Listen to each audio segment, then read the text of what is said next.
belajar dulu.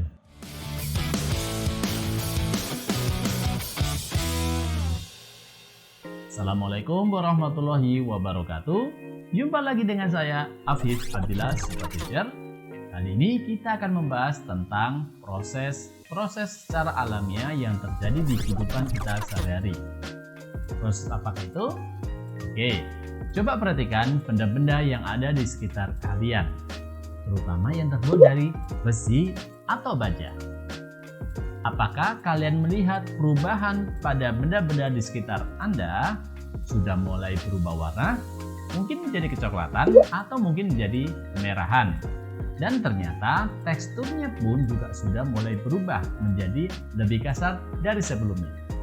Dan ternyata perubahan besi pada baja yang mengalami peristiwa itu dinamakan sebagai proses perkaratan atau korosif.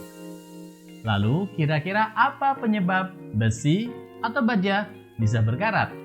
Penyebab besi atau baja bisa berkarat itu disebabkan oleh beberapa. Salah satunya adalah besi atau baja sering terkena air atau udara di luar. Usia juga bisa menyebabkan besi atau baja berkarat. Jika usianya sudah lama, maka besi atau baja akan mengalami proses perkaratan. Perkaratan atau karat di permukaan besi atau baja biasanya bisa kita hilangkan dengan cairan tertentu atau cara-cara tertentu seperti menggosoknya. Akan tetapi kalau karat itu sudah parah atau menembus sampai ke dalam benda tersebut, maka tidak bisa dihilangkan. Sekarang kita akan belajar tentang bagaimana besi atau baja bisa berkarat. Di awal, saya sudah menjelaskan bahwa besi atau baja bisa berkarat karena sering terkena air. Nah, komponen-komponen lain yang menyebabkan besi atau baja bisa berkarat adalah oksigen dan air. Oleh sebab itu, jika besi atau baja sering terkena udara dan air, maka proses perkaratannya akan semakin mudah. Dan sebenarnya tidak hanya oksigen dan air, melainkan garam juga bisa menyebabkan proses perkaratan.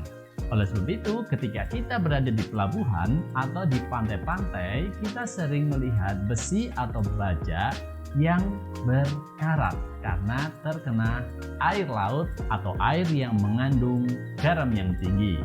Oke, sekarang kita tahu ya bahwa komponen yang menyebabkan karat itu ada oksigen, ada air, dan bisa juga garam. Jika oksigen dan air menyebabkan biasanya warna besi atau baja menjadi kemerahan atau kecoklatan, namun jika garam atau air laut bisa menyebabkan besi berwarna seperti kehijauan atau kebiruan. Oleh sebab itu, jika kita melihat kapal yang karam, maka kapal itu akan mengeluarkan atau mengubah warna dari besi atau baja menjadi warna kehijauan atau kebiruan.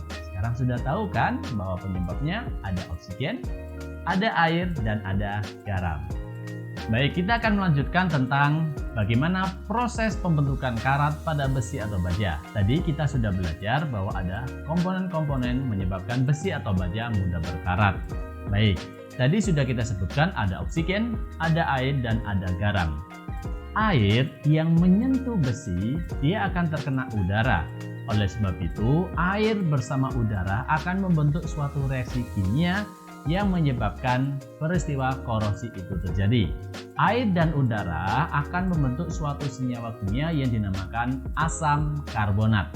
Asam karbonat terdiri dari CO2 bereaksi dengan air atau H2O membentuk senyawa kimia H2CO3 atau yang kita sebut tadi adalah asam karbonat. Asam karbonat inilah yang menyebabkan pH atau derajat keasaman turun sehingga unsur besi yang terkena air dan oksigen tadi menjadi mudah larut dan proses perkaratan pun terjadi. Namun jangan khawatir, proses perkaratan atau kita sebut sebagai oksida besi atau proses oksidasi bisa kita cegah. Kira-kira caranya bagaimana? Pintar sekali. Seperti di kehidupan kita sehari-hari, maka biasanya besi atau baja atau benda-benda di sekitar kita yang terbuat dari besi atau baja kita cegah dari proses perkaratan dengan cara dilapisi permukaannya dengan cat. Sehingga jika besi atau baja dilapisi permukaannya dengan cat atau lapisan cat, menyebabkan dia tidak berinteraksi dengan air dan oksigen secara langsung, sehingga proses perkaratan tidak terjadi. Namun, proses pelapisan dengan cat harus kita ulangi dalam interval atau periode tertentu, 1 tahun sekali atau mungkin 2 tahun sekali. Jika tidak, maka ketika lapisan cat tadi terkelupas, maka permukaan besi atau baja tersebut akan terbuka sehingga bisa berinteraksi dengan oksigen dan air kembali.